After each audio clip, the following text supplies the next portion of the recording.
Ticket কেনার থেকে শুরু করে স্টেডিয়ামে প্রবেশ করা পর্যন্ত আমরা একটা নজরদারিতে রাখবো, যে কারণে টিকিটটা সম্পূর্ণ অনলাইন এবং ডিজিটাল প্রক্রিয়াতে যাচ্ছে।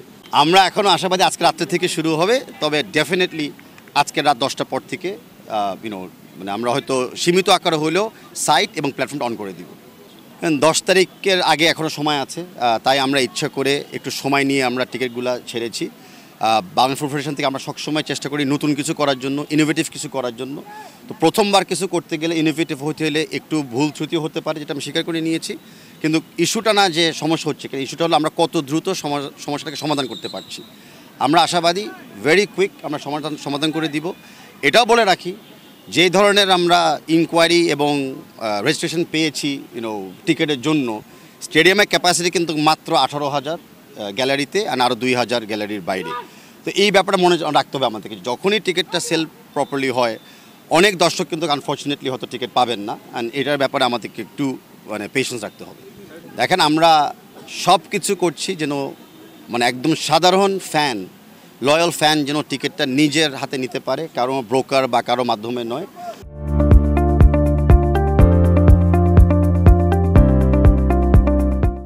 আর যারা কালোবাজারি করতে চায় তাদের তো আপনারা নমুনা শুনেই গেছে এই মুহূর্তে।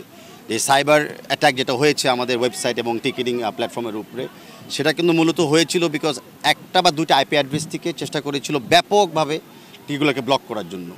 সেটা আমরাই হতে দিই নাই, সেই কারণে কিন্তু এখন সাইটটা ডাউন আছে। বাট আমরা নিয়মিত ব্ল্যাক মার্কেট এগেনস্টে আমরা অভিযান চালাবো। টিকিট কেনার থেকে শুরু করে স্টেডিয়ামে প্রবেশ করা পর্যন্ত আমরা একটা নজরদারিতে রাখবো, যে কারণে টিকিটটা সম্পূর্ণ অনলাইন এবং ডিজিটাল প্রক্রিয়াতে যাচ্ছে। আমরা তো এখনও মনে করি বাংলাদেশের সম্ভাবনা গ্রুপ চ্যাম্পিয়ন হওয়ার জন্য।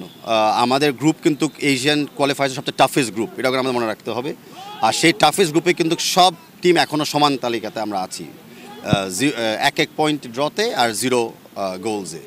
তো মনে করতে পারেন যে জুনের 10 তারিখে এই গ্রুপের নতুনভাবে একটা র্যাঙ্কিংস শুরু হতে যাচ্ছে। But I am very confident যে আমরা আগামীতে খেলা জিতবো, আমরা এএফসিতে কোয়ালিফাইও করবো, অ্যান্ড তার পাশাপাশি ন্যাচুরালি আমাদের র্যাঙ্কিংও বেড়ে যাবে। আমাদের ম্যাচ ডেতে ডেফিনেটলি একটা সার্জ অফ ফ্যান্স বেস আসতে পারে।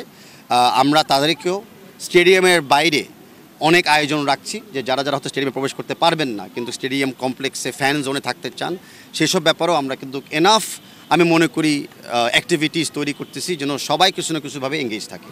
আর আমরা বিএফএফ এর পক্ষ থেকে অফিসিয়ালি আমরা 8টা বিভাগীয় শহরে আমরা ফ্যান জোন করতে চাচ্ছি উইথ বড় স্ক্রিন আকারে। তার পাশাপাশি আরও অনেকে ব্যক্তিগত উদ্যোগে চেষ্টা করবেন, আমরা জানি, তাদেরকে আমরা সহযোগিতা অবশ্যই করব।